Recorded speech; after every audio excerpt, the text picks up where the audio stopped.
Gentleman, boys and girls, सगळ्यांचं खूप खूप स्वागत आहे पुढारी न्यूज आणि कल्लाकार या शो मध्ये. कल्लाकार या शो मध्ये दरवेळी आपल्याकडे अनेक पाहुणे येतात, ते आपल्याला इन्स्पायर करतात.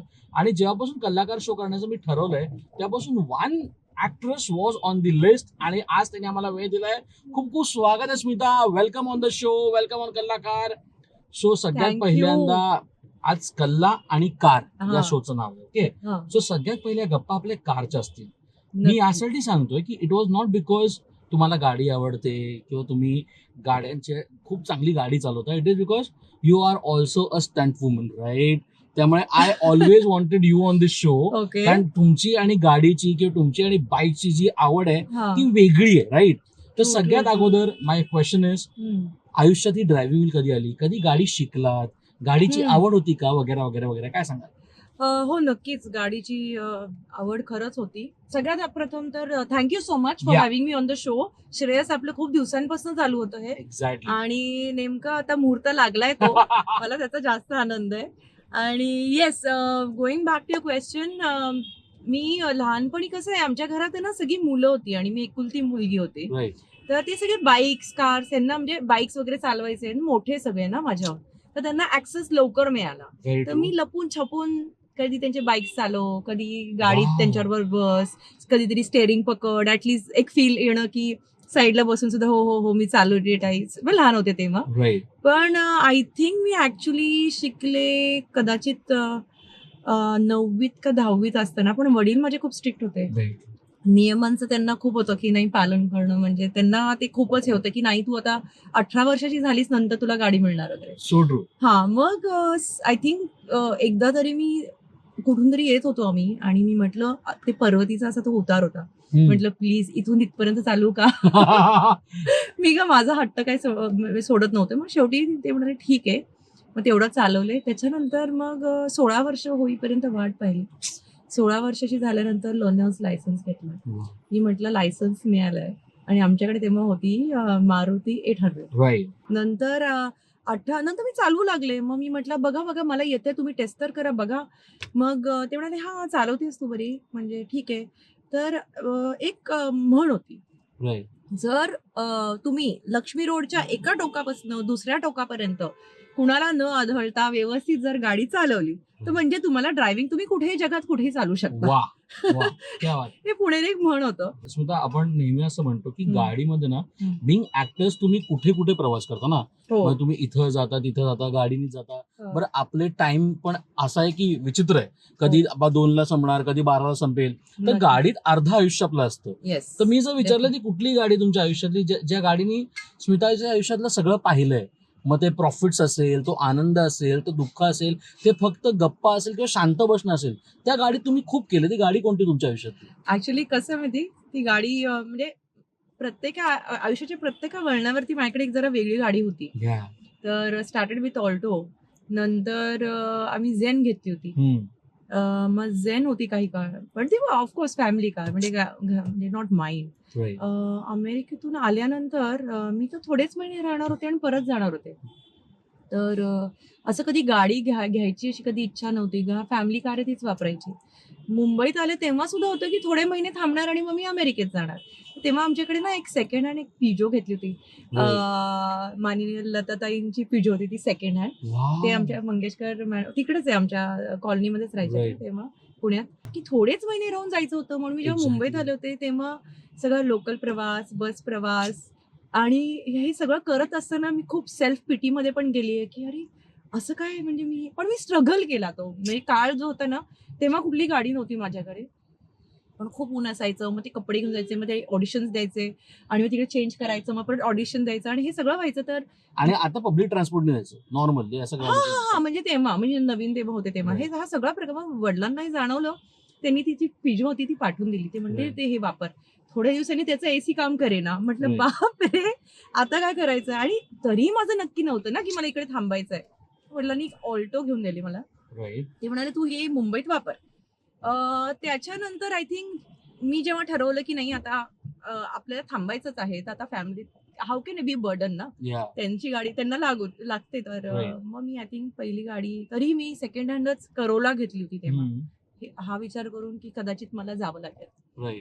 तर वेगळ्या वेगळ्या टप्प्यांवरती वेगळी वेगळी गाडी माझ्या बरोबर होती. स्ट्रगलच्या काळात म्हणजे ऑल्टोने खूप ऑडिशन्स पाहिलेत. मी डबा घेऊन जायची आणि बॅक टू बॅक ऑडिशन्स असायचे आणि मग मी गाडीतच डबा खायची. I remember. त्याच्यानंतर वेगळे वेगळे फेजेस पाहिलेत म्हणजे माझ्या गाड्यांनी. पण एक माझ्याकडे CR-V होती, होंडा CR-V. आय थिंक त्या गाडीनी खूप जास्त म्हणजे तो एक एक प्रवास असा पाहिलाय की स्ट्रगल पण पाहिला थोडा, काम करतानाही पाहिलं, मग पप्पी दे पारूला झालं, त्याच्यानंतरचा जो प्रवास होता माझा, I think that was the most busiest प्रवास आयुष्यातला. त्या गाडीनी इतके म्हणजे आणि इव्हेंट्सच्या वेळेस एका दिवसामध्ये आम्ही 3-3 शहर म्हणजे हे करायचो, इव्हेंट्स करायचो. सकाळी इकडे, दुपारी तिकडे, रात्री तिकडे, असं स्पेशली दहीहंडी वगैरे असे कार्यक्रम असतील ना, तर 3-3 शहर गाठायचो. तर आय थिंक त्या गाडीनी सगळ्यात जास्त तो प्रवास पाहिला. तुम्ही पप्पी दे पारोला हा उल्लेख केला, हा, म्हणजे तुम्ही आपल्या प्रत्येकाच्या आयुष्यात कुठलं तरी एक बेंचमार्क असतं ना, हा. तसं ते गाणं तुमच्या आयुष्यातलं बेंचमार्क आहे असं मला वाटतं की ते हो. आलं आयुष्यात. आणि आयुष्यात तुम्ही आता कितीही काम केलं तरी तुम्हाला कुठे ना कुठे पप्पी दे पारोलाचा उल्लेख हा होतोच होतो. हो, नक्कीच. किती आनंद वाटतो का एक कलाकार म्हणून सुद्धा की आपल्या आयुष्यात काहीतरी गोष्ट आली ज्यामुळे लोकांच्या आयुष्यात आनंद मिळालाच आहे, हो. पण तो आनंद अजूनपर्यंत तुम्ही साठताय, तुमच्याकडे तो येतोय. आज प्रत्येक लहान मुलगा त्या गाण्यावर थिरकताना पाहते, Yes. सिनियर सिटीजन्स त्या गाण्यावर थिरकतात हो, आणि आणि अजूनही. अजूनही हो. एवढ्या वर्षांनी. हो. सो किती भारी वाटतं आणि किती सॅटिस्फाईंग गोष्ट ही.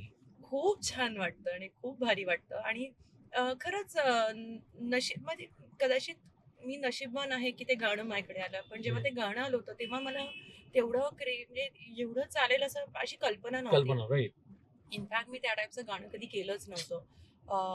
It was not my taste, like म्हणजे मी ज्या टाईपचे कदाचित गाणी ऐकते किंवा मला Right. तर माझ्या त्या इमेज म्हणजे माझ्या पर्सनॅलिटीसाठी तो ते फार वेगळं गाणं होतं. तर घेताना सुद्धा मी 2-4 वेळा विचारच करत होते, हो नाही वगैरे. पण म्हटलं जाऊ दे ना, काय फरक पडतं आणि पण करूया. पण त्या गाण्यानी जसं म्हणतात ना, 100 पैकी 20 टीकाही मिळतात तुम्हाला, तर मला 20% 20 Right. म्हणजे 20%. Very तर मला म्हणजे जेवढं लोकांना आवडत होतं, माझ्या काही लोकांना कदाचित त्यांनी टीकाही केली, हे कसं, हे काय गाणं केलंयस वगैरे, Yeah. असंही झालं. पण ते गाणं एंड ऑफ द डे त्याचे जे व्ह्यूज आणि लाईक्स वाढत गेले, तेवढेच नव्हे तर केवढी वर्ष, आय थिंक गणपतीत, लग्नात, आय थिंक दहीहंडी सगळीकडे ते गाणं वाजायचं. पण या सगळ्यांमध्ये आपली बाईकची आवड आणि बाईक घेऊन यू आर अ ट्रॅव्हलर ना, म्हणजे मुसाफिर हूं यारो ना घर है ना ठिकाणा, हा. मुझे चलते जाना है, राईट. येस, आणि बाईक पे चलते जाना है. हो. ही बाईकची आवड आहे तरी काय? Is that really close to heart? Is that meditation आहे तुझ्यासाठी? आहे तरी काय? Yes, it is. नक्कीच. ऍक्च्युली ना, जसं मी म्हणाले, माझ्या घरी माझे 3 मोठे भाऊ होते, म्हणजे 2 चुलत 1 सख्खा. पण Right. सगळे बायकिंग आणि ड्रायव्हिंग आणि रायडिंग मोस्टली त्या काळात तर बायकिंगच आणि रायडिंग, सायकल, BMX सायकलिंग या सगळ्या गोष्टी व्हायच्या आमच्याकडे. Right. कॉम्पिटिशन्स व्हायच्या, जे म्हणजे काय गणेश फेस्टिवल व्हायचं तेव्हा. Right. म्हणजे I don't know, it was a BMX cycling, म्हणजे काय म्हणतात, डर्ट ट्रॅक होता तो, आणि त्याच्यात बरोबर. मी भाग घेतले होते आणि त्याच्यात मी पडले होते. ते अजूनही मला दुखतं खरं, रिब. पण त्याच्यामध्ये माझं आय थिंक सेकंड का काहीतरी आले होते मी त्या मुलींच्या ह्याच्यामध्ये. तर सांगण्याचा उद्देश असा आहे की या सगळ्या गोष्टींमुळे कुठेतरी म्हणजे ऑब्व्हियसली एक असं होतं ना की मी मुलांपेक्षा काही कमी नाही. एक मुलीसाठी काय होतं माहिती का, दरवेळेस ना यू नीड टू प्रूव्ह. मला असं वाटतं की मला आयुष्यामध्ये माझ्या आईवडिलांनी तेवढं नाही, पण सोसायटिकली मला नेहमी वाटायचं की मी मुलगी आहे, तर आय एम नो लेस, म्हणजे मी कमी नाही आहे, मी मुलांसारखे सगळं करू शकते, मी मुलांसारखं. हे कुठेतरी ना आतमध्ये एक इन्फिरियरिटी कॉम्प्लेक्स, मी मुलगी आहे म्हणून, असं कुठेतरी समाजामुळे माझ्या मनात झालं होतं कदाचित. तर मला कुठेतरी सबकॉन्शियसली हा स्ट्रगल नेहमीच होता की नाही, मी मुलांसारखीच आहे, मुलं जी करू शकतात ते मी करू शकते, I am not a burden. या सगळ्या गोष्टी डोक्यात खूप असायच्या आणि ते करायचे बायकिंग म्हणून. मग मी त्याच्यात मीही घुसले आणि ऑल माय ब्रदर्स ते खूप सपोर्टिव्ह होते. इनफॅक्ट माझा सख्खा भाऊ तर जरा जास्तच सपोर्ट, म्हणजे तो म्हणायचा हे काय डर्ट ट्रॅक वगैरे करतेस, तू मोटोक्रॉस कर, मग मी तुला माझी बाईक पण देईन, सगळे ते प्रोटेक्टिव्ह गिअर तेव्हा मिळायचे नाही, तेही देईन. त्याचे सगळे इम्पोर्टेड असायचे ना, तो इथं सेकंड हँड घ्यायचा इकडे, कारण इंडियात मिळायचं नाही तेव्हा. तर तो घ्यायचा. तर तो म्हणायचा तू मोटोक्रॉस कर आणि मी तुला सगळं देईन वगैरे. मी म्हणते अरे मला इकडे डर्ट ट्रॅकला परवानगी मिळत नाहीये, तर तू मोटोक्रॉस म्हटलं जे करते ते ठीक आहे, पण I am telling member is an inspiration. त्याच्यामुळे मी अजूनही माझा हा जो छंद आहे, हा हॉबी मी जोपासू शकते आता, only and only because of my brother. माझ्या भावामुळेच मी करू शकते. हो, नाहीतर मग कारण तो बाईक आता सुद्धा माझी बाईक मेंटेन करतो. मला जर राईडला जायचं तर ते सगळं चेक करून ठेवतो. म्हणजे मला कुठलाच त्रास नाहीये.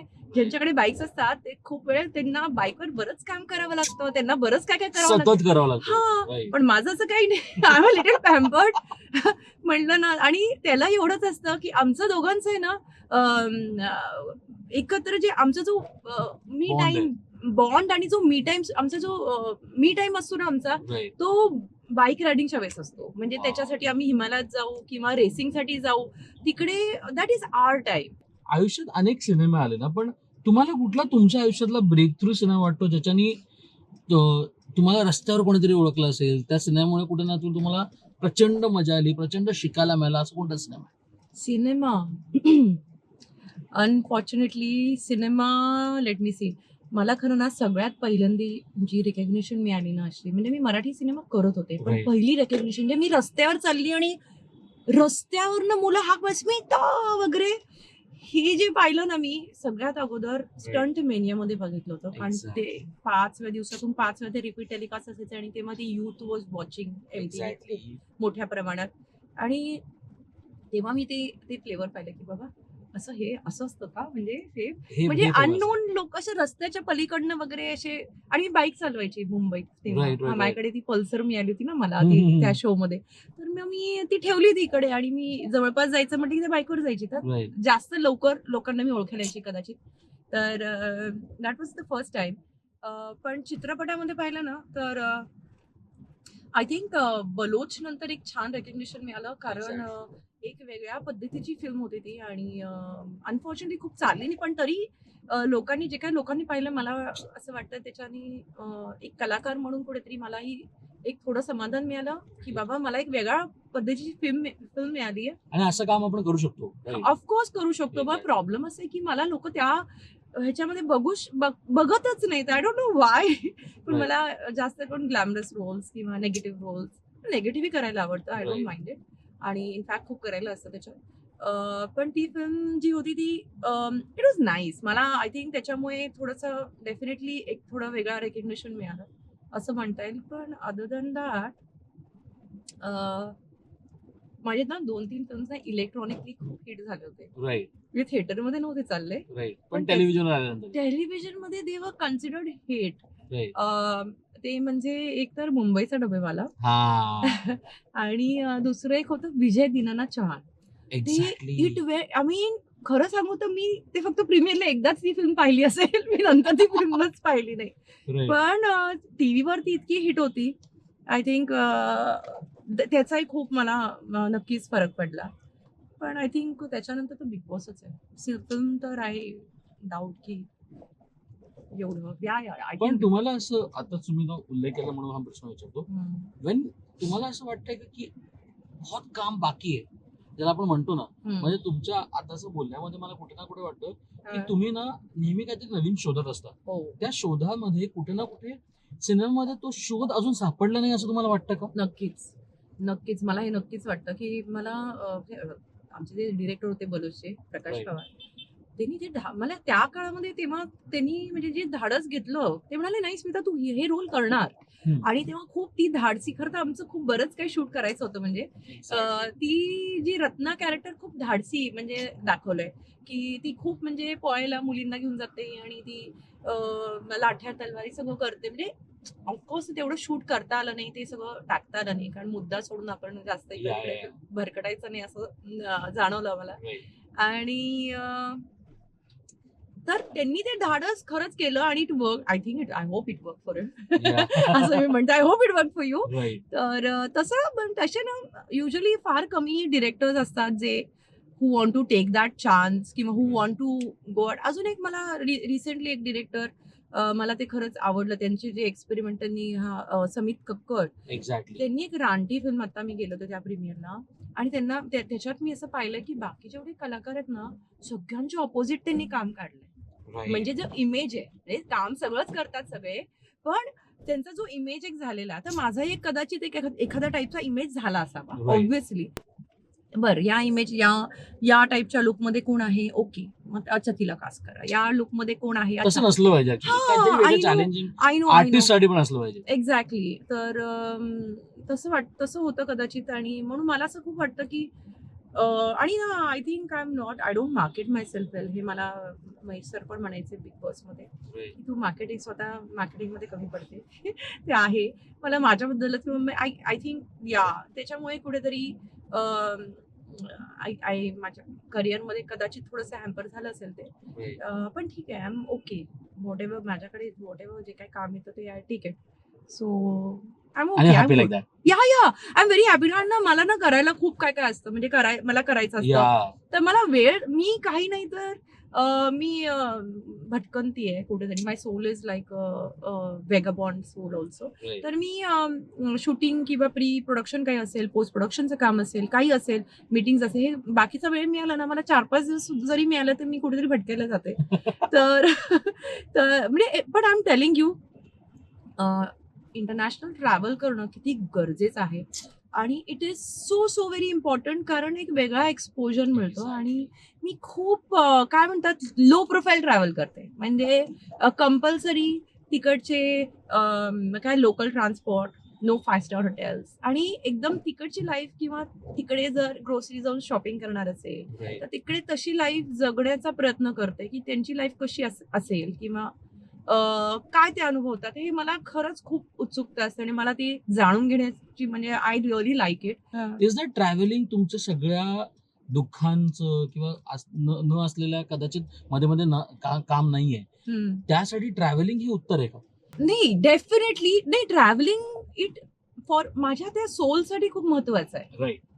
फर्स्टली हे आपल्याला दाखवतं की अरे जगात अजून केवढ्या गोष्टी आहेत, आणि मला असं वाटतं this is a very small segment. Right. तुमच्या आयुष्यातला म्हणजे आयुष्यातला हा एक ऍक्टिंग, फिल्म्स ही एक छोटी एक सेगमेंट आहे, पण आयुष्यात अजून करण्यासारखं इतकं काय आहे खरं तर, आणि एकच आयुष्य. तर मला खरंच खूप सगळं काही अनुभवायचं आहे, बरंच काही करायचं आहे, आणि मी जे काय करते मन लावून करते. मला एक इंटरव्ह्यू होता थोड्या वर्षांपूर्वी. मी एक इंटरव्ह्यू देत होते. एक मोठ्या अभिनेत्री आहेत, आपल्या खूप सिनियर अभिनेत्री. ते माझा इंटरव्ह्यू घेत होते, आणि त्यांना असं जाणवलं, ते ऑब्व्हियसली त्यांनी काय थोडं माझा रिसर्च केला असेल, किंवा त्यांना सांगण्यात आलं असेल की हे करते काहीतरी सांगण्यात आलं असेल. मी स्वतःहून तर काही नाही सांगितलं. तर त्यांनी असं बघितलं असेल, तर त्यांनी मला एक प्रश्न असा, म्हणजे त्यांना ते पटत नसेल की एवढ्या गोष्टी का करते वगैरे. तर त्यांनी मला असंच विचारलं की स्मिता, तू हे करतेस आणि ते करतेस आणि हे करतेस, एवढं सगळं करतेस, don't you think your jack of all and master of none वगैरे, असं काहीतरी त्यांचा प्रश्न. मी म्हटलं, मॅम आतापर्यंत जे काय केलं ना मी, म्हणजे जे काय होतं म्हणजेच riding, biking, racing, kayaking, whatever I did, I was not a jack, I was a master. What I take ना, मी जे एखादं काम घेतलं ना, I make sure I make mastery out of it. आणि पण ते आयुष्यभर मी ठेवणार नाहीये. आता सगळ्यासाठी एक वेळ काळ असतो ना.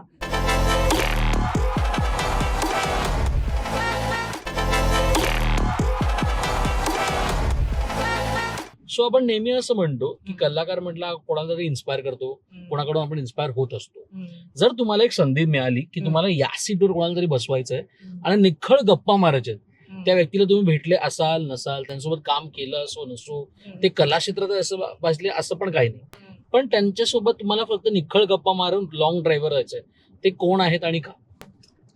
मला तर आता टू बी व्हेरी ऑनेस्ट, माझ्या वडिलांची आठवण येते, आणि जर ते असते ना, खरंच सॉरी, पण मला त्यांना खरंच, मला दुसरं कुणालाही बसवायची काही इच्छा नाहीये. वडील असते ना, वडिलांना बसवून खूप लॉंग ड्राईव्ह आणि खूप मला गप्पा मारायला नक्कीच आवडेल. कारण मला असं वाटतं की मी खूप कमी वेळ त्यांना दिला. आउट ऑफ कॉलेज, आणि मग मी अमेरिकेत गेले, आणि मी खूप ग्रांटेड घेतलं सगळ्यांना की हा वडील असतातच आपल्याबरोबर, म्हणजे असं कधी विचारच केला नाही. आई वडिलांना पण थोडं घेतोच ग्रांटेड, आय फील, इनिशियल इयर्समध्ये, आणि खूप लवकर ते गेले. तर मला त्याचं खूप दुःख आहे. त्यांनी माझी ग्रोथ बघितली नाही, त्याचं मला वाईट वाटतं.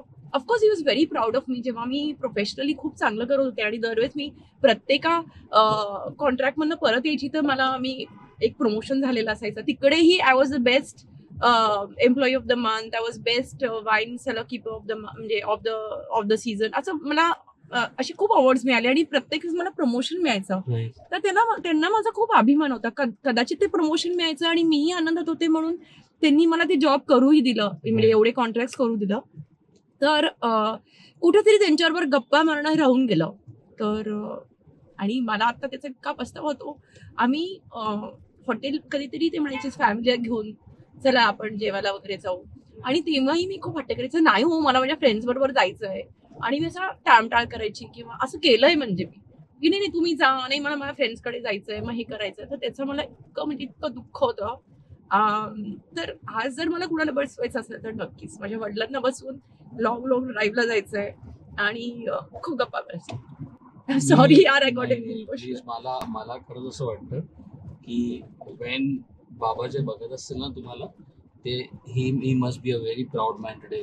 जेव्हा खऱ्या अर्थानं जेव्हा कुठल्याही ठिकाणी जेव्हा तुम्ही जाता, तुम्ही तिथून सोनं उत्पन्न करता आणि तुम्ही सोनेरी माणसं घेऊन येता, हे बघूनच त्यांना खूप आनंद झाला असेल. तर Smita, thank you so much. Thank you. Every time मला खूपदा असं वाटतं ना की कलाकार हा शो हा प्रत्येक वेळी आनंद देण्याचा शो आहे आणि तुम्ही प्रचंड आनंद त्यांना तुमच्या प्रत्येक कामामधून देताय. आणि हे कुठे ना कुठे मिसिंग आहे ना, ते तुमच्या आयुष्यात खऱ्या अर्थानं एक सोनं म्हणून, एक ताकद म्हणून मला दुसऱ्या कुठल्याच गोष्टीचं इमोशनल नाहीये मी. तू कुठलं काहीही बोल, कुठलं काहीही काढ, काही मला कशाचं म्हणजे I got such a good, म्हणजे कुठलाही प्रॉब्लेम मला दे. I am ready for any problem. आयुष्यातलं कुठलं वर्स्ट प्रॉब्लेम देवाने मला दिलं ना, तरी मी इतक्या पॉझिटिव्हली ते घेते आणि इतक्या positively no problem, it's okay, let's find a solution, या मेंटॅलिटीची आहे मी. पण फक्त की मला हे जे आहे ना की वडिलांबरोबर मी नाही टाइम स्पेंड करू शकले, त्याचं मला दुःख अजूनही होतं. तू विचारलंच आणि मी I mean this is I am very आता मला जाणवते की बाबा I am not healed it. कदाचित हे मला आता जाणवते आणि I will deal with this also and I heal this also. तर एकच आहे माझ्याकडे आय गेस. आणि हे जे तुमचं आहे ना, ती ताकद, तुम्ही खरंच, मी म्हणतो ना, you are an inspiration. Because तुम्ही जे म्हटलात ना आता मध्ये या इंटरव्ह्यूच्या मध्ये की कुठल्याही गोष्टीत मी कोणापेक्षा कमी नाहीये, मी पुढेच जाणार आहे आणि तुम्ही ते जा, तुम्ही नेहमी करत राहा. Thank you so much. And thank you for a very beautiful and wonderful interview. Thank you, Shreyas. I had a great time. Thank you so much. Thank you. Superb. That's it. Back up.